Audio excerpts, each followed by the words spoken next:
Hi guys, good morning and welcome back to my YouTube channel. It's another day, it's another vlog. So today guys, it's Tuesday morning, it's 8 a.m. and kakagising lang po natin. Pasensya na sa aking voice, I'm not really well. So wala naman tayong ganap for today's vlog. Just a normal daily life happening lang. So today, ano ba ating mga gagawin today? Today magluluto tayo or magagawa tayo ng siomai. And then magluluto rin tayo ng chicken tinola. And I think mag-unboxing tayo guys. So meron tayong PR box. So finally, isa na tayong ganap na YouTuber kasi may nagpadala sa ating brand. So tinap tayo ng isang perfume brand dito sa UAE to promote their items. So, nagpadala sila ng 2 sample ng perfume. So, unbox natin siya later and ita-try natin siya. So, hindi pa rin ako makapaniwala, guys. I'm still in shock, actually. At first, akala ko scam lang siya. Although, marami nag-i-email sa akin before and hindi ako naniniwala kasi sino ba naman ako, I'm just a small YouTuber with a small following lang. And marami nang may-message sa akin even before about promoting their brands. Doon hindi ako naniniwala at first kasi akala ko scam. But then, this particular brand ng perfume, nag-message siya sa akin. I think naka-communicate ko na siya last month pa. March. I think first week ng March. Akala ko scam kasi ang tagal. Ang tagal mag-response and then ang tagal ko din na-receive yung package. But, na-receive ko yung package yesterday and hindi ako makapaniwala. Totoo pala guys.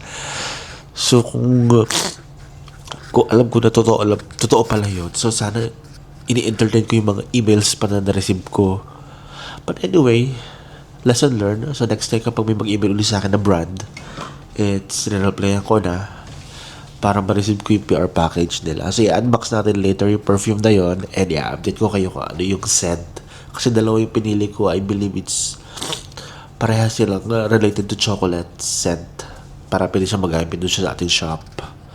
So yun lang guys. Samahan niyo ako until matapos itong maghapon na to.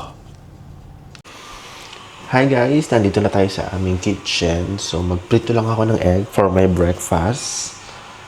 So samahan niyo na ako guys habang nagluluto tayo ng pang breakfast.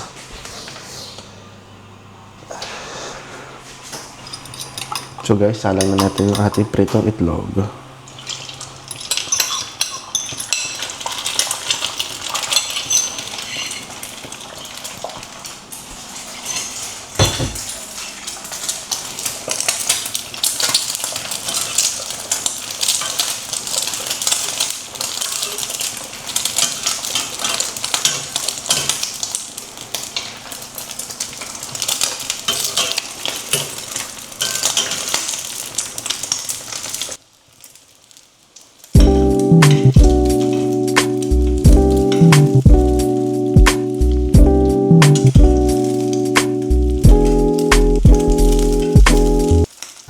Hi guys, so samahan niyo ako magdidilig tayo ng ating mga halaman dito sa harap ng ating bahay. Ayan, so ito yung ating mga halaman. Samahan niyo ako magdilig guys.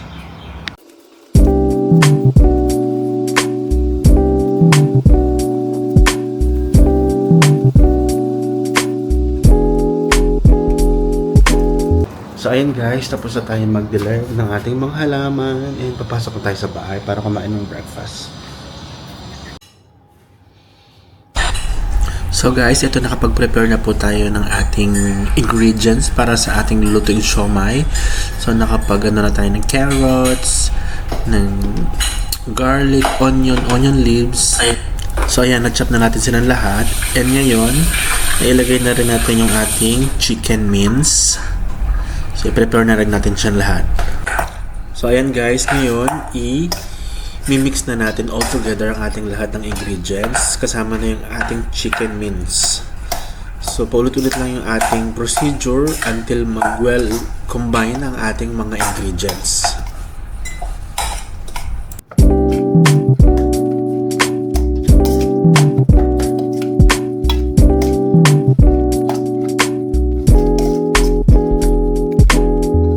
guys, maglagay na tayo ng ating black pepper, ground black pepper.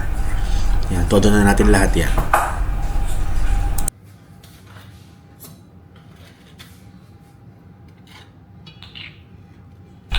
So ngayon guys, maglagay na rin tayo ng soy sauce. Ayan, dark soy sauce. Tansya-tansya lang. So 1 spoon, 2, 3, 4 spoon. Yan. 4 spoon na soy sauce ang ating ilalagay.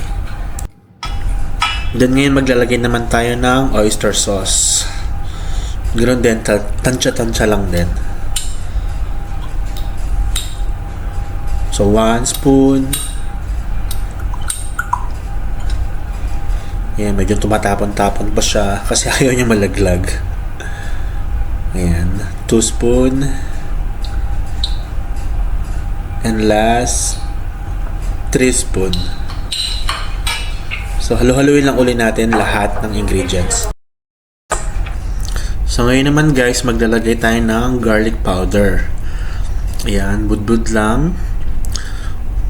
Budbud to the max. Kaya mas marami, mas masarap para garlic yung ating magiging siomai. Sige, dagdagan pa natin. Ayan. Parang gusto ko na siyang itodo lahat eh. And then, saka natin siya uli hahaluin ng hahaluin hanggang mag-well combine ang ating mga ingredients.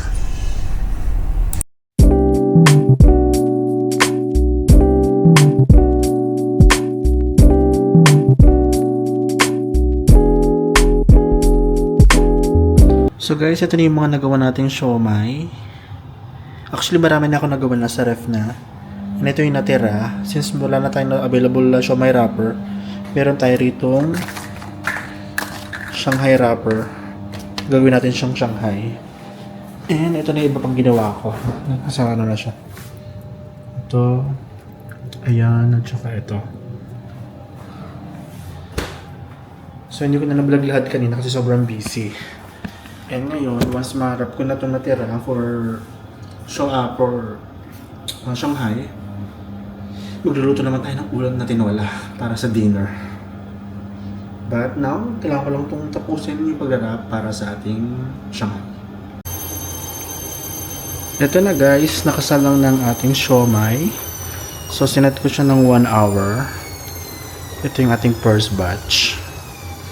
Siguro makaka-4 na salang tayo for today's video. But ito na ang ating siomai.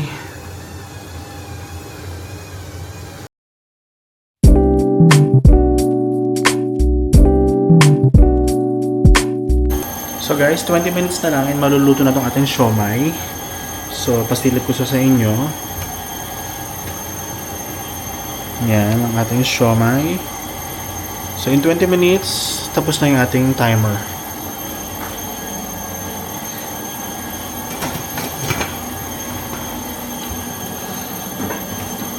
Tapos nagsalang na rin po tayo ng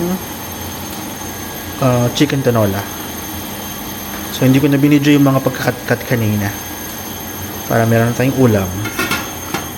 Balik tayo after 20 minutes. Hi guys, good evening. So kakatapos ko lang maligo and kakatapos lang din namin mag-dinner. And now we are heading to the shop. Pumunta tayo sa shop kasi mag-arrange tayo ng carpet sa shop. So, dadalhin natin yung carpet from bahay to the shop and mag-arrange tayo sa store. So, samahan nyo kami guys sa pagpunta sa store and see you there!